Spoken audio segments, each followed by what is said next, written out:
जम्मू कश्मीर विधानसभा चुनाव के पहले चरण के लिए कांग्रेस ने अपने 9 उम्मीदवारों की लिस्ट जारी कर दी है। इस लिस्ट में कांग्रेस ने जम्मू कश्मीर के 3 पूर्व अध्यक्षों को टिकट दिया है, जिनमें गुलाम अहमद मीर, पीरजादा मोहम्मद सईद और विकार रसूल वानी शामिल हैं। कांग्रेस ने गुलाम अहमद मीर को अनंतनाग जिले की डुरू विधानसभा सीट से उतारा है। इसके अलावा मोहम्मद सईद को अनंतनाग विधानसभा सीट और विकार रसूल वानी को रामबन जिले की बनिहाल विधानसभा सीट से टिकट दिया है। कांग्रेस ने जिन अन्य उम्मीदवारों की घोषणा की है, उनमें पुलवामा जिले की त्राल सीट से सुरिंदर सिंह चन्नी, कुलगाम जिले की देवसर सीट से अमनुल्लाह मंटू, किश्तवाड़ जिले की इंद्रवाल सीट से शेख जफरुल्ला, डोडा जिले की भद्रवाह सीट से नदीम शरीफ, डोडा सीट से शेख रियाज और डोडा पश्चिम सीट से डॉक्टर प्रदीप कुमार भगत को टिकट दिया है। बता दें कि कांग्रेस ने सोमवार देर रात उम्मीदवारों की ये लिस्ट जारी की है। इससे कुछ घंटे पहले कांग्रेस और नेशनल कॉन्फ्रेंस के वरिष्ठ नेताओं के बीच विधानसभा चुनाव में सीट बंटवारे को लेकर चर्चा हुई थी, जिसके बाद दोनों दलों में सीट बंटवारे पर सहमति बनी।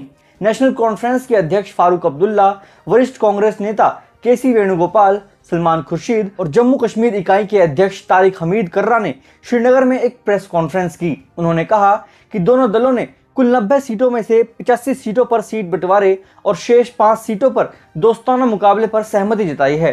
आपको बता दें कि 85 सीटों में से नेशनल कॉन्फ्रेंस 51 सीटों पर चुनाव लड़ेगी, जबकि कांग्रेस 32 सीटों पर चुनाव लड़ेगी और बाकी 2 में से एक सीट पर CPIM और पैंथर्स पार्टी चुनाव लड़ेगी। जिन 5 सीटों पर नेशनल कॉन्फ्रेंस और कांग्रेस के उम्मीदवार आमने सामने होंगे, उनमें जम्मू क्षेत्र की बनिहाल, डोडा, नगरोटा और भद्रवाह और घाटी क्षेत्र की सोपोर शामिल है।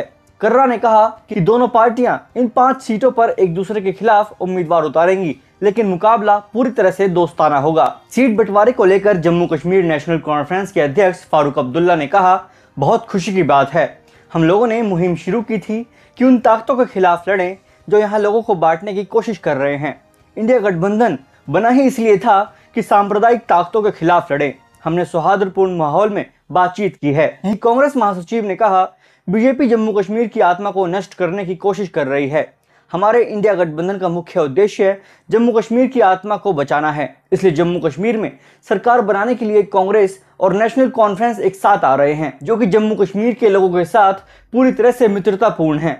हमने इसके अनुरूप चर्चा की है और हमने एक फॉर्मूला बनाया है जिसे हमारे नेता अब शेयर करेंगे। हम एक साथ लड़ेंगे, हम जम्मू कश्मीर जीतेंगे, हम जम्मू कश्मीर में सरकार बनाएंगे। जम्मू और कश्मीर में 3 चरणों में विधानसभा चुनाव होने हैं। पहले चरण में 24 सीटों, दूसरे चरण में 26 सीटों और तीसरे चरण में 40 सीटों पर वोटिंग होगी, जबकि नतीजे 4 अक्टूबर को घोषित किए जाएंगे। अगस्त 2019 में धारा 370 को खत्म किए जाने के बाद जम्मू कश्मीर में पहली बार विधानसभा चुनाव होने जा रहे हैं।